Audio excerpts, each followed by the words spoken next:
Well, that was the coolest introduction I've ever had, I think, to a webinar. I love that so much. I think we can just all go home now. That was worth the price of admission. Total mic drop. Hello, everybody. My name is Doug Belshaw, and I'm here with Angela Gunder, with Genevieve Smith-Nunez, and Nicola Pallett. Angela, where in the world are you today? So I am in Phoenix, Arizona, in the wild, wild west, and it is actually very much UK weather today. So it is gray and rainy. It's probably one of the 2 rainy days that we get in the desert. So I was happy for those synth vibes that we started with. It was definitely taking me to some places that were not here. Very cool. Jen, where are you? So I'm in Hueca Sierra in Spain. So I'm 20 minutes from Granada, up in the mountains. And it is, the clouds are here. That's what level I'm at. Very good. How about you, Nicola? I am joining from Makanda, also known as Grahamstown, in the Eastern Cape of South Africa. And it's been a very muggy and hot week, so we've had a nice cool day today, and yep, it's just after 5 p.m. SA time, and a little cloudy but still lovely and cool. Excellent. So my name's Doug. I'm up in the northeast of England, and it is cloudy, overcast, and a bit rainy today. So it's not the best, but that just gives you a flavour of where we are in the world. We'll tell you a little bit more about kind of who we are and our work. It's good to see that there's plenty of people watching on reclaim.tv and some people on the YouTube channel as well. Feel free to comment via Discord if you're on reclaim.tv, or just in the YouTube chat, and they'll come in to us as well. You might want to say specifically question if you've got a question for us. So let's get the slides up and just go through what we're going to be doing today. You're going to hear from me first, and then you'll hear from Angela, and then we're going to do a little interview with Jen and with Nicola. So if you're going to be sharing anything about this on Blue Sky or Mastodon or, God forbid, X, then please use Open Education Week or LinkedIn for that matter, or AI literacy. As you'll find in a moment, we prefer to talk about AI literacies, plural, but the general discourse does tend to use the hashtag AI literacy, hence that. And then if you'd like these slides, they're at tinyurl.com/opened -AI, and we'll put that on the screen at the end again. Okay, so today we're going to have this welcome and then give a bit of context and a bit of introduction. We're going to talk about the research that we've done, or rather Angela's done, and some findings from that, how we might apply AI literacies as a concept and a framework or an anti-framework, think about some next steps, and then finish off. And during that, while we're applying AI literacies, we'll be talking to Jen and Nicola about their experiences. So I'm going to start, and I'm going to start with some context, going into some of the archaeology of this work, thinking about what AI literacy might be and where it's come from, and why this matters for open educators during this Open Education Week. One of my favorite ever tweets from when Twitter was actually Twitter was this from EdTech Hulk, and I never found out who EdTech Hulk really was, but they always used to tweet in all caps, and this one says, "Hulk think you can put literacy after anything and make people take it more serious. Digital literacy, mobile literacy, Hulk literacy." And of course, that's true, isn't it? Because if people append the word literacy to something, they're saying this thing is really important and you should pay some attention to it. And you can even do it for things like vegetable literacy, which is an example which was shared with me by my colleague Greg McVery when we were doing the Mozilla Web Literacy Map. You can literally append the word literacy to anything.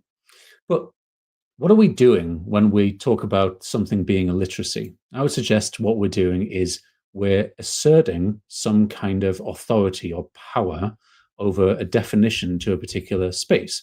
So me saying, or someone saying, this thing is a literate practice and I am going to define it, is a form of power. You're saying that I am the one who should have authority to make the definition, and I get to decide what is or is not literate behavior.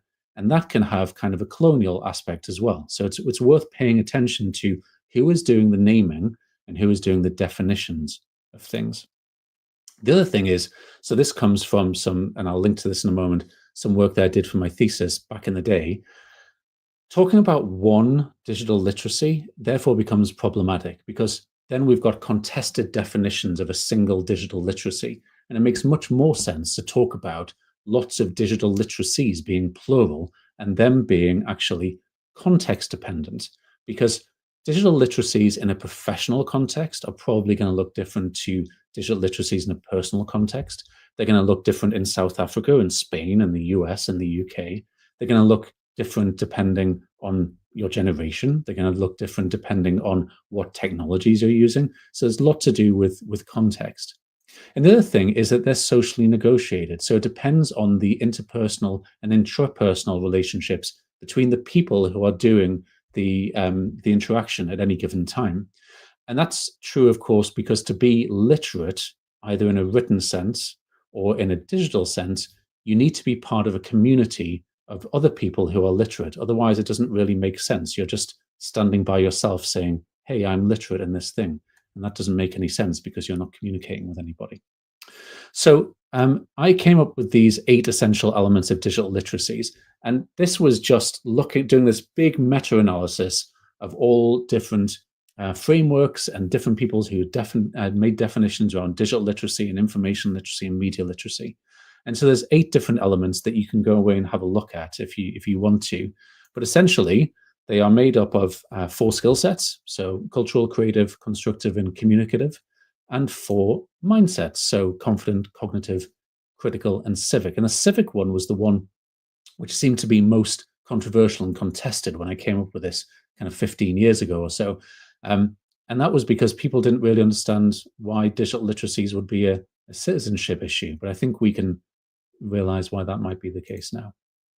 The interesting thing about considering them to be elements is that you can combine them together as if they were chemical elements. So imagine if you took the cultural and the civic together, or if you combine that with the communicative element, like how could you develop skills in those areas by considering those as different elements that can be combined? Now, if you'd like to know more about that whistle-stop tour of the archaeology of the work we're going to be presenting today, then go to dougbelshaw.com/thesis. I wrote my never-ending thesis up as an ebook, and the idea was that was supposed to be useful for educators. That is now 11 years old, so I should probably think about updating it. But actually, it's probably more interesting and more useful to talk about AI literacy. So I'm going to pass that over to Angela to talk about some of that. Sounds great, Doug. And I'm going to jump us into this work through the lens of the research that my team and I did. We were one of the many who has taken the time to explore these 8 dimensions, which Doug coined as the 8 essential elements of digital literacies. And as we did our work, we were thinking a lot about how they would apply to AI literacies. And unsurprisingly, spoiler alert, there are not too many differences. And some of the problematic pieces that Doug brought up just now have also popped up as well. So I'd love for us to spend a little bit of time going on that journey. And Doug, if you could forward the slides for me. He's going to be my wingman as I do like little club dances in here to tell him where to go. So we're going to cover the research, but before we do that, I want to talk a little bit about the experience that we've all collectively had thinking about literacy as a concept in this age of AI. Over to the next slide. So in recent times, this notion of achieving AI literacy, and we've seen it a lot as a proliferation of frameworks have shown up. It's felt a little bit like an epic quest with educators searching for one AI literacy framework to rule them all. And like in the Lord of the Rings, this imagined framework would bring order to AI and education. It would unify all of our disciplines, our perspectives, our professions under a single definitive model. But as Doug said before, AI literacy isn't a singular thing. It's not a powerful object that can be forged in the fires of Mount Doom and wielded with this universal authority. It's not a static checklist or a rigid doctrine. It's an evolving, adaptive ecosystem.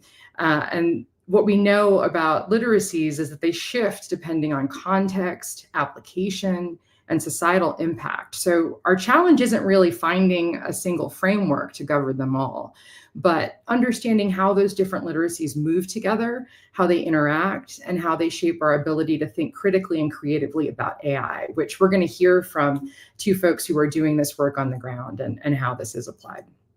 So over to the video clip that I have. What's really helped me is moving from thinking of AI literacy as a single framework and using a different metaphor, one that embraces complexity, fluidity, and adaptability. And I'm not sure if you're familiar with this phenomenon that's up here on the screen, but it's a murmuration. So that's a dynamic, coordinated movement of birds, and they respond to their environment in real time. So imagine watching a murmuration live. Maybe you actually have before in your life, this breathtaking dance of birds that seem choreographed but have no single leader. Each bird makes micro adjustments based on its surroundings, and collectively they create these shifting harmonious patterns. AI literacies work the same way. They're not a checklist of isolated skills, but this adaptive, interconnected system of perspectives and practices.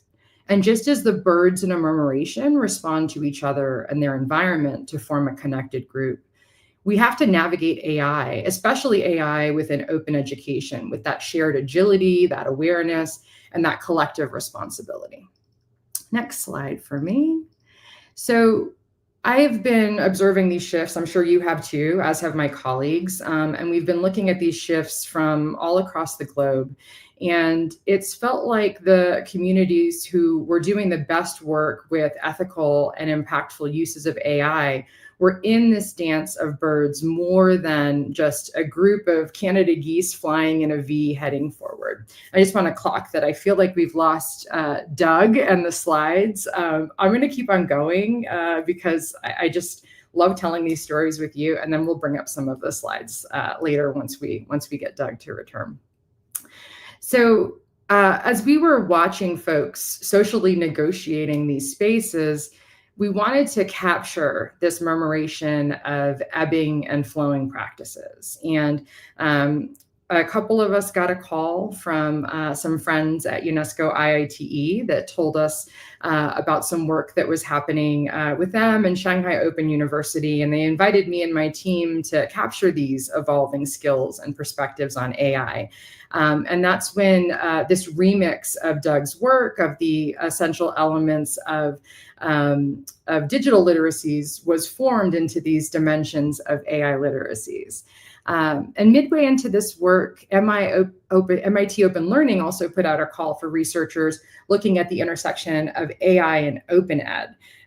They were doing work that was sponsored by the Hewlett Foundation, and this initiative ended up selecting us as one of the 10 teams to contribute research findings. We were one of 10 from hundreds of proposals that came in.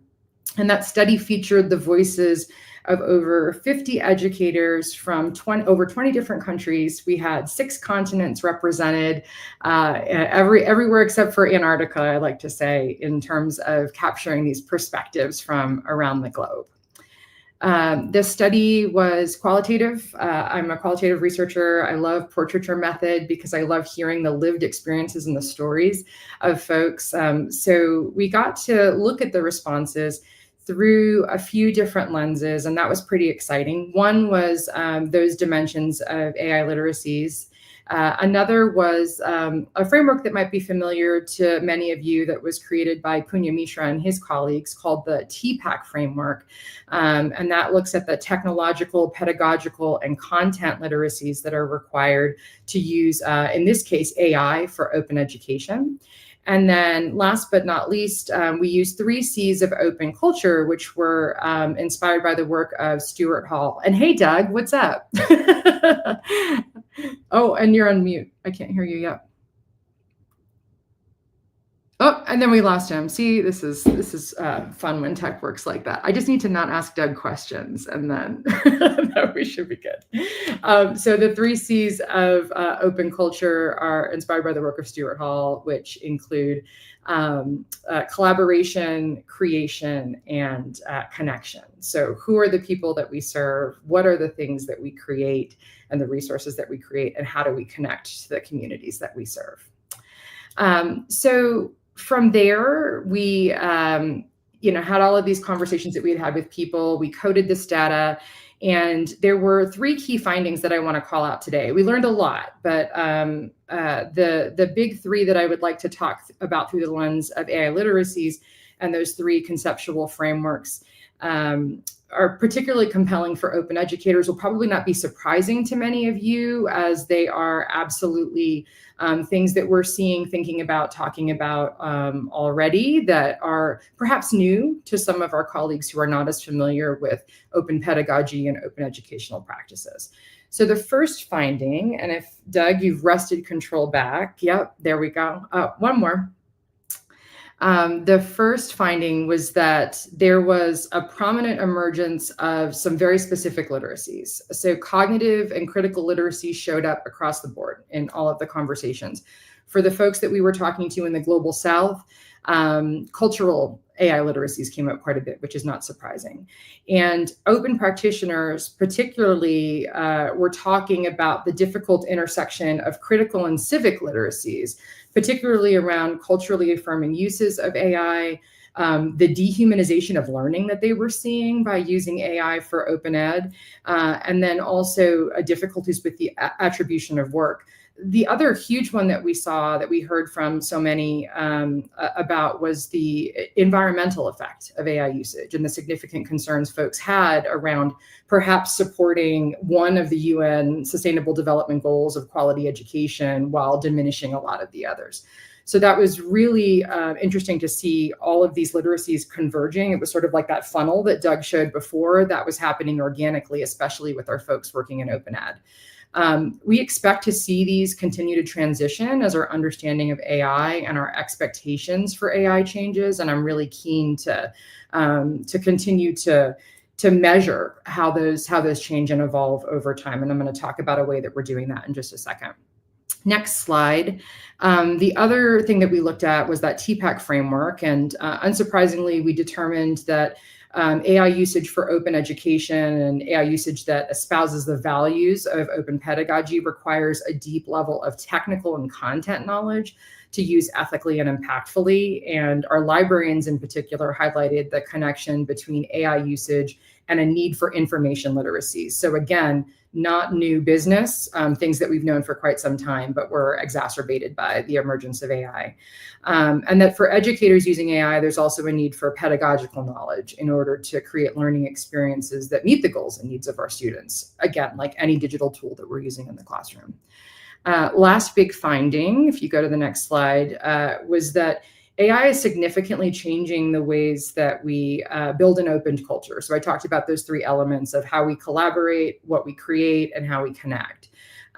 We're seeing in many ways folks feeling less collaborative. They're working one-on-one with an AI tool, and then they have to sort of step away from the AI tool to bring that work into a collaborative. This will likely change soon, but it's definitely changing the ways that we think about our current practices that we use to create dialogic moments, make our work a little bit more connected.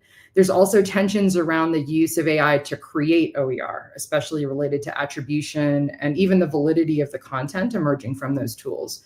And last but not least, there's a strong desire to use AI to create connections between audiences who may benefit from linguistic support with AI, especially in Africa. A lot of the folks talking about the different dialects that AI could help traverse those challenges and obstacles, so more people could be involved in projects where they wouldn't usually allowed to be at the table. So I'm going to have us go to the next slide. I've been talking a lot, and I want to spend a lot of time with our guests today. But on the next slide, I just wanted to highlight a database that we've built, and it is set up to collect practices and case examples of AI literacies that you're seeing emerging over time in your work. And it's built as a space for you to talk about your teaching and learning practices. They could be anything from how you're using AI for research, how you're experimenting and playing with tools, big challenges and questions that you have. And the form, which I know it's not so fun to fill out a form, is very malleable, such that we can look at some of those connections between those literacies and make those public. And you can submit your content anonymized, or you can submit it with attribution, including sharing any projects or things that you're working on too, because we would love to amplify your work and be your biggest cheerleader. So definitely excited to see what you put in there. So with that, I'm going to turn it back over to Doug, and we're going to transition into our conversation with Jen and Nicola. Yes, and before I talk to Jen and she introduced herself and her work, I'm just seeing some questions coming in from the chat. One from Spaced Out saying that they're a data analyst and their research deals with AI's role in career development. Given the evolving and adaptive nature of AI literacy, where do you recommend someone just starting to measure AI literacies in the context of learning, career and development, job training start out? I would just very quickly say on that, have a look at the work of Alan Martin from literally 2007. Also Colin Langshire and Michelle Noble. They basically point out that digital literacy, AI literacy, whatever you want to kind of call it, whatever term you want to use, it's a condition. It's like a way of being rather than a threshold. It wouldn't make any sense, for example, to say, oh, I'd got my Microsoft Office certification in 2001, so therefore I'm digitally literate for the rest of my life. So think about that and think about kind of someone being situated and the conditionality of where they're at. Ranger Davey, you've said, how can open educators balance the use of AI-driven tools with concerns about data privacy, bias, and ethical implications? So that's a wonderful space to bring in some questions for Jen. And I've got 3 questions for you. And the boring way to do this would be for me to ask each in turn as if it was mastermind, right? But instead, I'm going to start by asking you, Jen, first of all, what your current role is, what you do, just to give people watching this a little bit of context about your day-to-day activities. Yeah, so I'm a lecturer at Roehampton in the School of Arts and Digital Industries. So I teach on the digital media degree, but I also train computer science trainee teachers as well. But my research is, so like my thesis was on raising awareness of data ethics for trainee computer science teachers using biometric data and XR. So, and the reason for this was, I found that you can use all these creative tools. And again, look at us, we're sharing all of our data online, we're accessing tools, we have to log in, you're just sharing yourself all the time. And I wanted them to realize that within the curriculum constraints, and they are tight, especially when you come to examined levels, and it's really hard to see where the alignments of in my case data ethics, but in this case in terms of AI literacies, which covers all the things that we're looking at, is how can we implement and still carry on to the examined curriculum with using things like AI and data and ethics. So there's 2 things that I've done that I'm really proud of. One was the IEEE standard for the age-appropriate digital rights, and then also the recent one that's just come out, which is the IEEE neuroethics framework. And this is designed for engineers to bring in neuroed technology into classrooms, which is really scary. So I can answer Ranger Davies a little bit of a question there. So it is a huge balance and it is a huge concern, especially for educators, and especially when you know that you're responsible for their data. So my domain is in computing education and digital and media education, just to give you some context. So I produce large-scale data-driven classical ballets that use loads of biometric data. So we're using brainwave data and movement data using post-pose estimation. All of those trigger ethical discussions, not just for educators, but actually for the dancers that we're with and the technologists that we work with. So everything was done from a data ethics point of view first. And then we also explained how they worked and what kind of AI was used in terms of augmenting the dancers' digital avatars. And then also how can we build in and bring them so that we have, it's a bit like you were talking about this, you need more than one literacy because you need to be able to communicate together. It's this, the Babel fish version of your taxonomy. So it was really fascinating to work on those. And then how I did the translation into the classroom or into learning tools was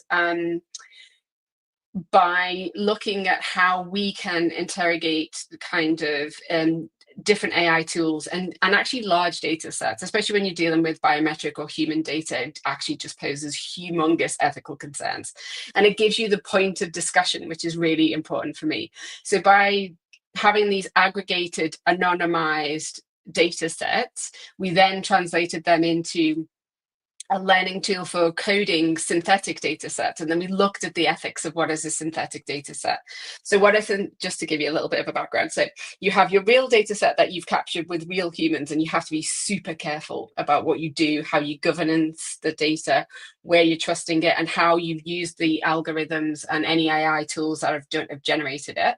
And then you translate that into using SynthVault is a library where you can generate synthetic data. And it's important that you think about what is the synthetic data for? Now, in my context for teaching is that I don't actually want to share anybody's human biometric data when we're using AI tools, when we're using, all of these different machine learning tools. So that was the way that we could get around it, by also knowing, for me teaching the trainee teachers and also my own students, that we have a real human data set, but nobody's allowed to access it. We have an aggregated and fully anonymized one, and now we're going to create our, synthetic version of it. And you can create a fully synthetic data set as long as you know the attributes. You don't actually have to have the real data set. And then the other thing that I do in terms of practices with my own students at undergrad level is that we look at different ways that we can use AI to help them with more to do with the academic writing. I found that's a big struggle for most students at undergrad level. So we use things like lit maps. So we have this, which actually looks at like how the connections between different literatures, once you only pick one, where is it spreading out? And also then allows them to look at how the AI is pulling in this information, and it's using, network analysis and things like that. And then we do teach them on how to use some of the GPTs. One is for coding, obviously. I think it's absolutely fine to use things like Copilot to help you code. And then in terms of what they do from a sort of academic writing point of view is we teach them to be a tool. So and they have conversations. So they use it as a standboarding for things like, can you help me with the structure of this? And then the other thing is we do reverse writing. So we get them to take a paragraph of what they've written.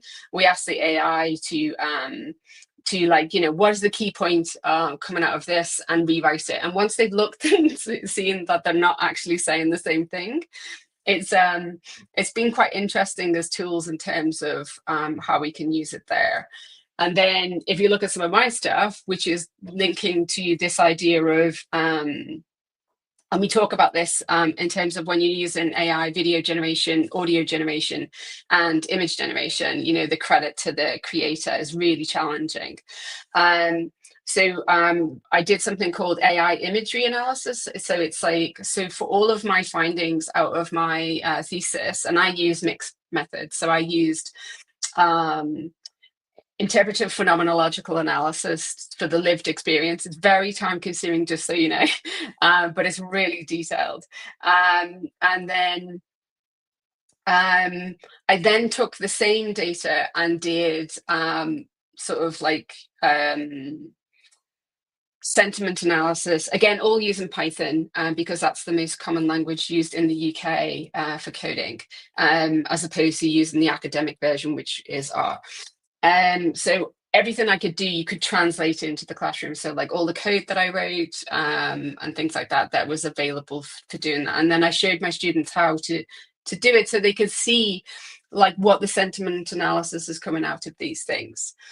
In terms of the sort of AI literacies that we need to develop as educators, I think it's probably different depending on the key stage of the teacher, and the constraints that they have with exam boards are very different to my constraints as a university lecturer. So I think if we could work with exam boards in terms of what they need to do in terms of the exam content, how the students are doing the exams, they're very much memory tests and things like that. They might not actually be reflective of the subject that they're going into. I think the challenge in terms of, for me, would be this idea that the creative is at the forefront, that allows you to then do the actually other things. And once you're creative and then you've developed your constructive and cognitive literacies, and you have to be constantly critical and of the ethical implications of anything you do, especially when you're in the domain of human data and computing. And then from that you can weave these through quite easily into all of the responsibilities that you have as an educator, and also in terms of the subject that you're teaching.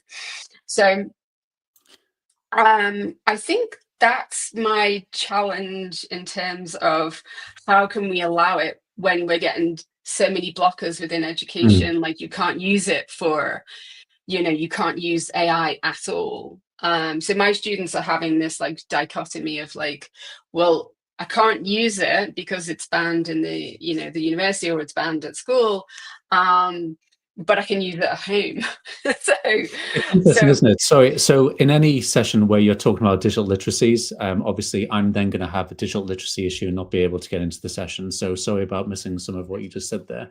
No, that's but all. it seems to me that, all the discussions around banning phones around the world in schools, it's an analogous issue to banning AI in universities, right? As in, like, we know people are going to need to use AI. We know people need to use phones, but the very place which is an education space, you're not allowed to use those things. Yeah. So where you can train them and teach them how to use it as a tool and the limitations that it is. There was a brilliant webinar from the WIPO, so the World Intellectual Property Office, which was about 18 months ago, on the IP of creatives and AI.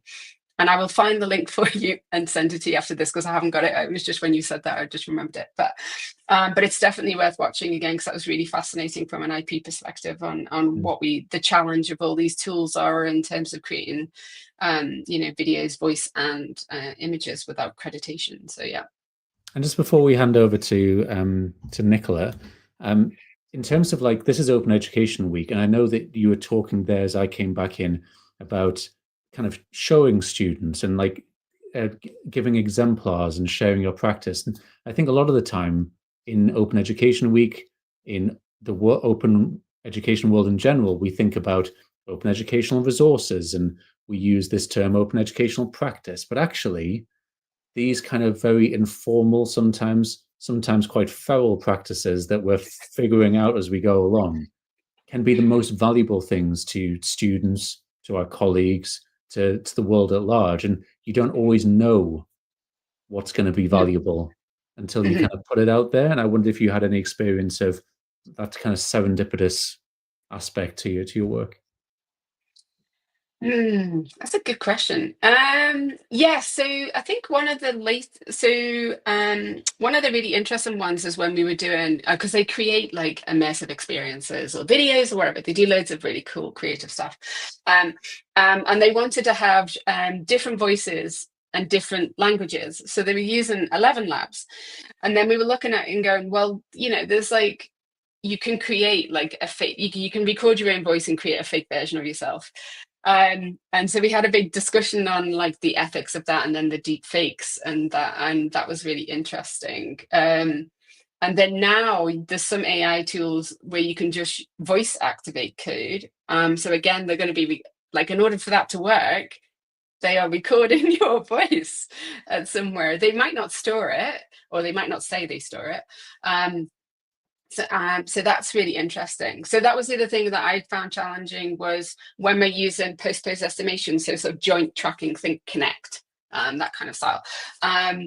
for teaching, I use a very different tool to what I do for when I create my productions. So we use p5.js with the ML5 because it specifically states that it does not store or record your any of your data during this. So that's quite challenging, but they're designed for education. So they were two things that were really quite interesting that came out. That's absolutely fascinating in terms of like having to navigate those when you're on the forefront of doing this.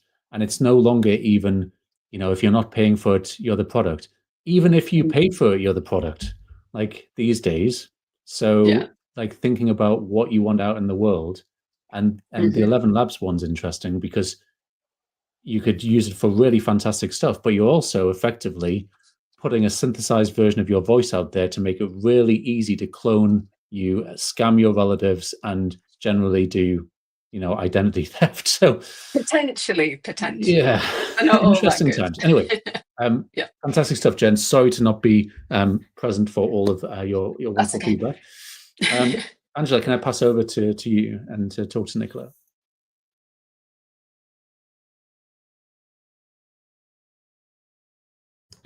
It wouldn't be a true event in our day and age if somebody was not talking while still on mute. So there you go.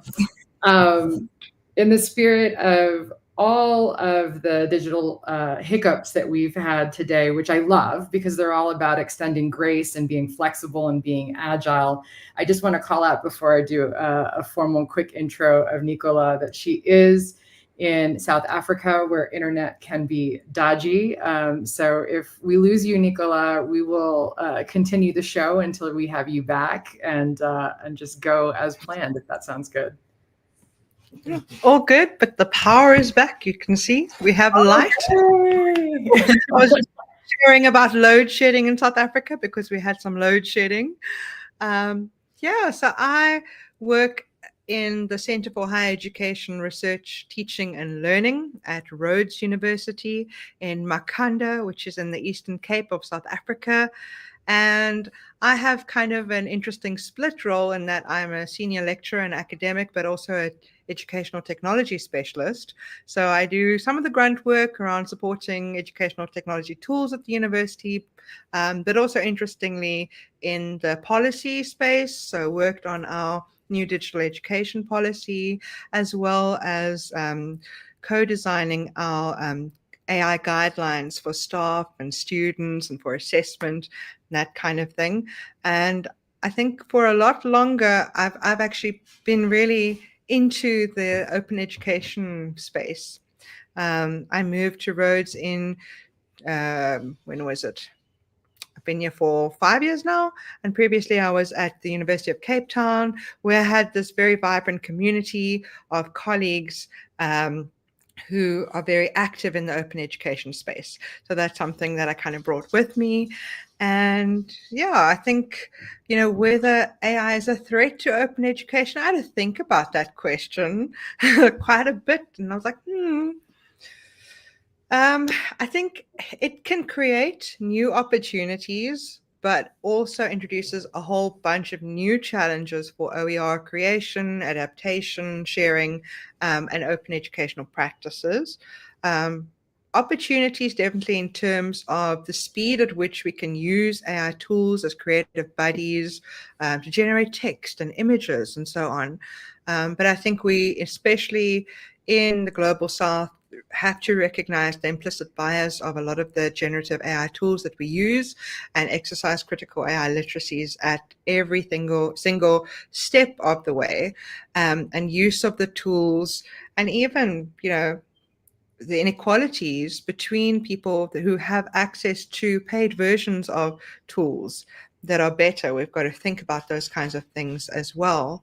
One of the big challenges for me, I would say, is provenance is an issue, but it might change. So that the AI tools we use don't always give us a sense of the sources.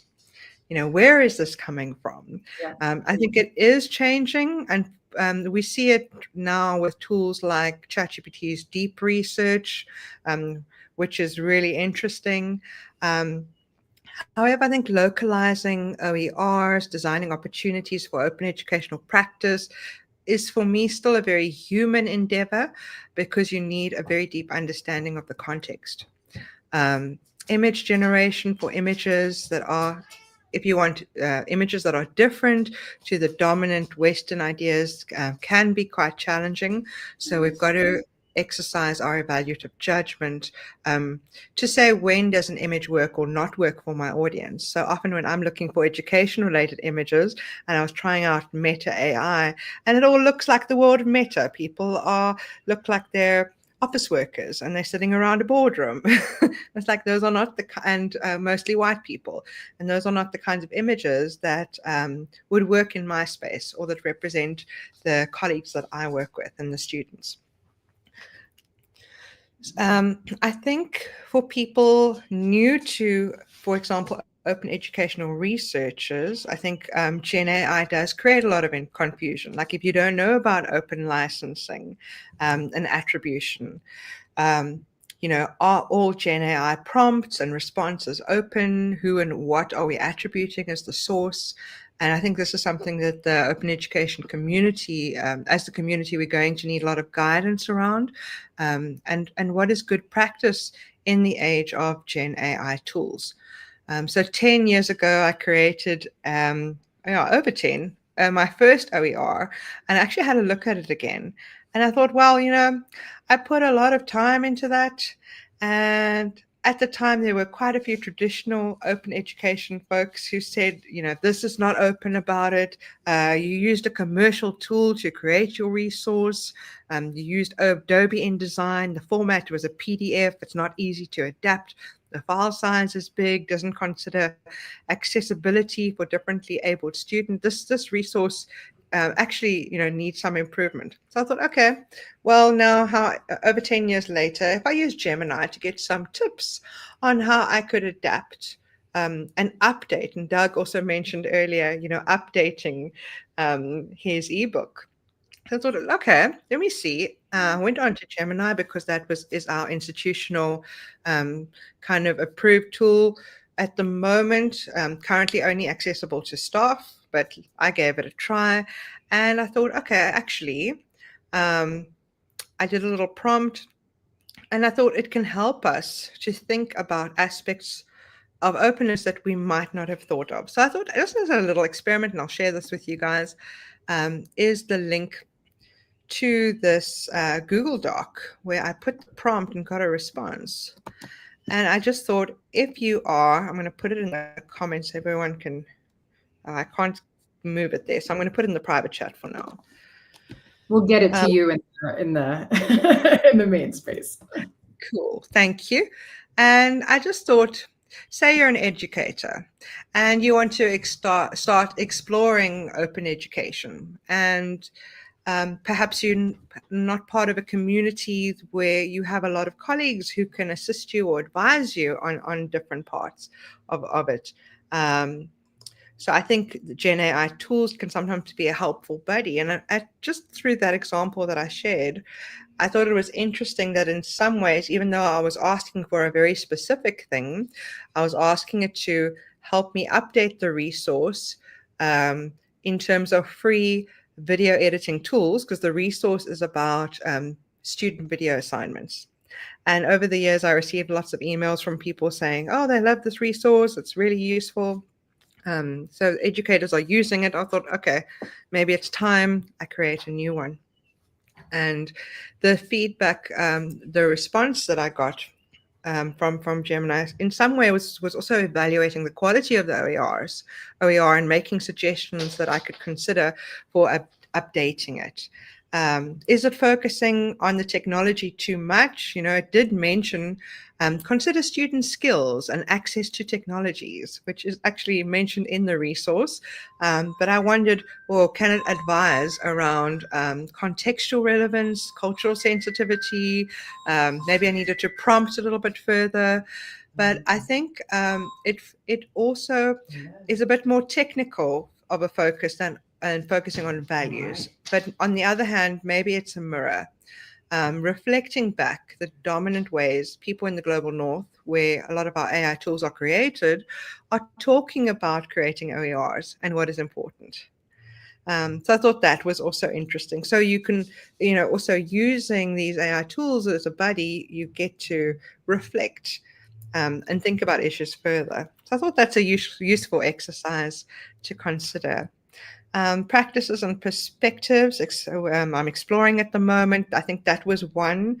I mean, I wasn't sure if this is like theoretical perspectives, but I'd say I'm very much situated in the critical educational technology space, educational technology research.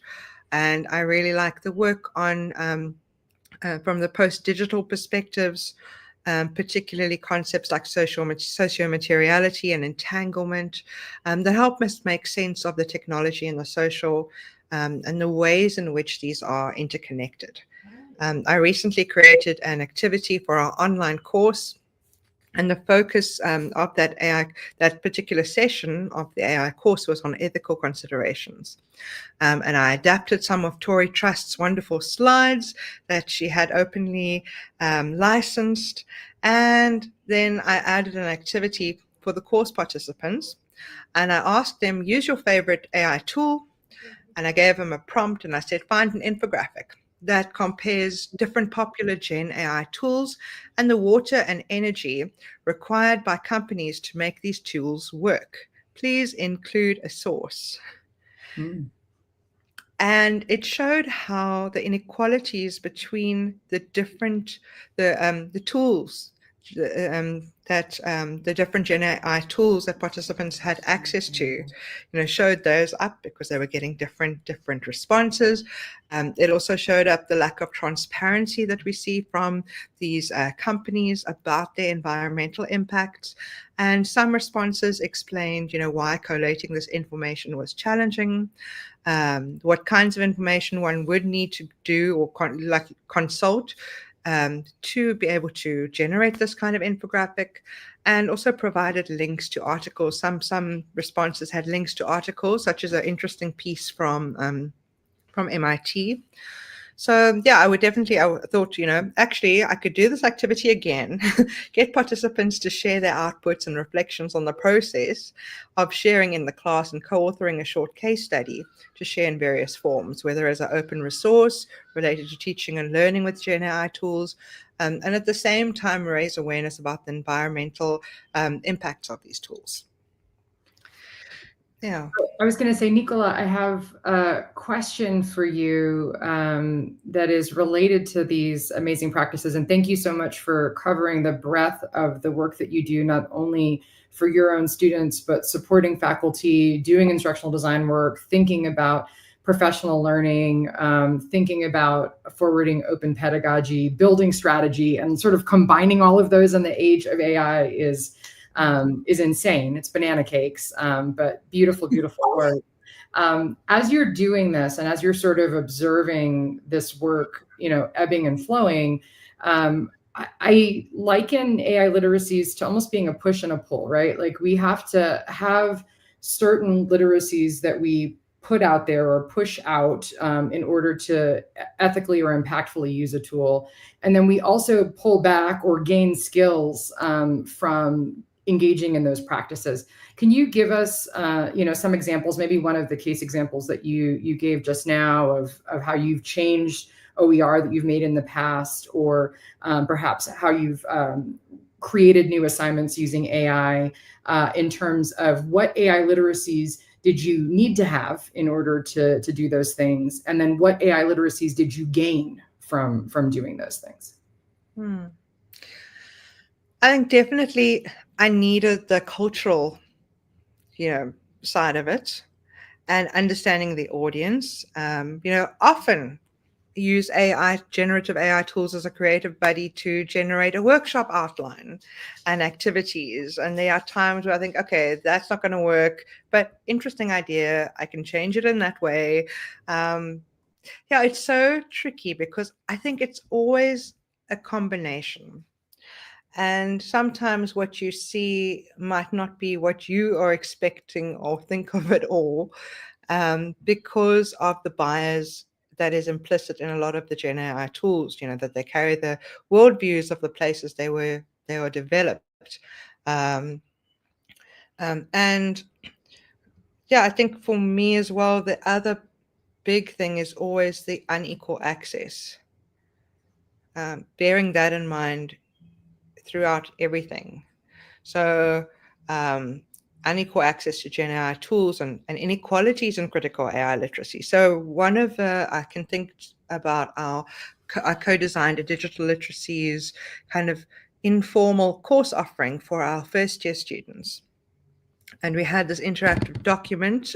We used a commercial tool called Feedback Fruits with little prompts embedded, and students could comment. So this idea is that it's been a while since we authored these guidelines. We wanted to draw on what students are coming in to the university and knowing about to adapt that resource. So it wasn't necessarily openness, but still, I think for me, sometimes you have something commercially available that you could still use to have that. That's the thing you have. You're using that to get the input to co-design and develop something further. And it was really interesting how many students say meta AI. At the time, it wasn't a big thing. The time we were writing those guidelines. Yeah, I think it's always, and even words like we knew the word explaining hallucination to first-year students in South Africa who come from different cultural backgrounds and different languages, to say that a tool hallucinates is something difficult to translate. So one of the question prompts we had is, how would you explain, after we'd explained it in our most accessible way that we thought we could, we said, well, how would you explain it to a peer? And a lot of the international guidelines would say the word, mimic. And for us,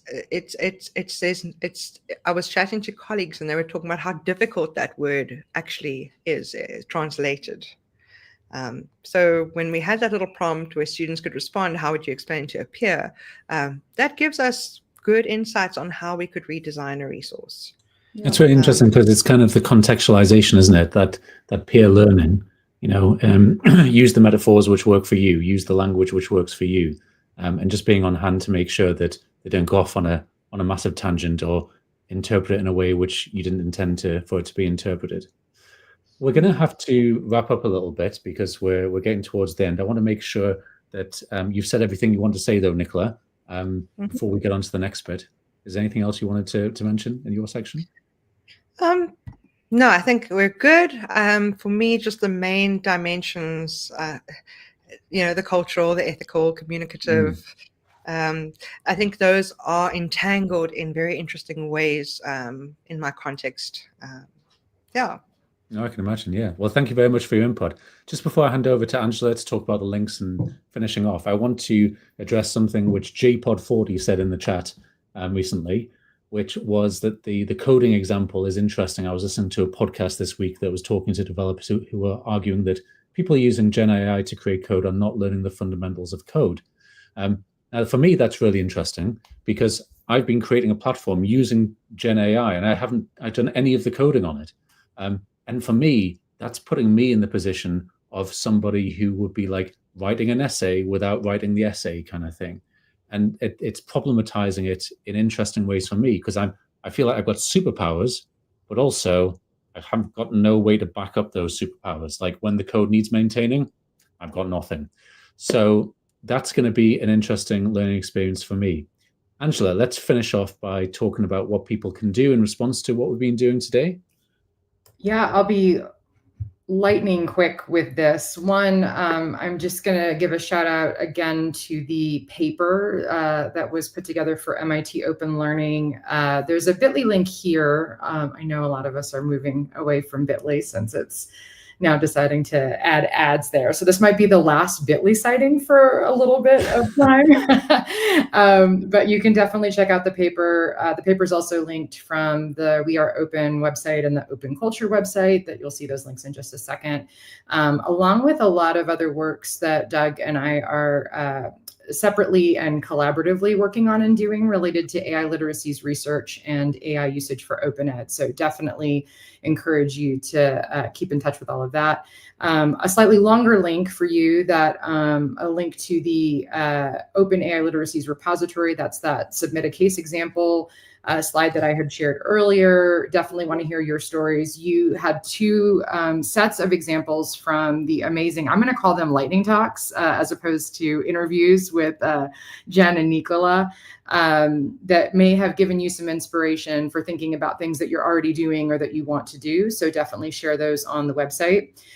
We're also going to reconvene on March 28th for National AI Literacy Day. Today was a celebration of the end of Open Education Week. So we're going to go all throughout this month thinking about AI literacies, and reconvene on March 28th. We'll be over here with our friends at Reclaim TV again, and we'll have different guests that we will be welcoming within the space, which we're really excited about. And last but not least, as I mentioned before, there's a lot of work happening around AI literacies that we want to keep you up to date on. So bookmark these sites, keep in touch, and just want to thank you for the time today that we had going over these topics that mean so much to the collective that's gathered here today. So I'm going to turn it over to Doug. Any last words that you have while we have I just want to thank everyone who's been involved today. So Jen, Nicola, and Angela, Taylor, who's been behind the scenes, making sure this works smoothly. The technical issues were entirely mine and nothing to do with Reclaimed hosting or Reclaimed TV. Thank you for those who have been following along. And if you want to get in touch with Angela or me, I can only speak for myself, but there's no stupid questions.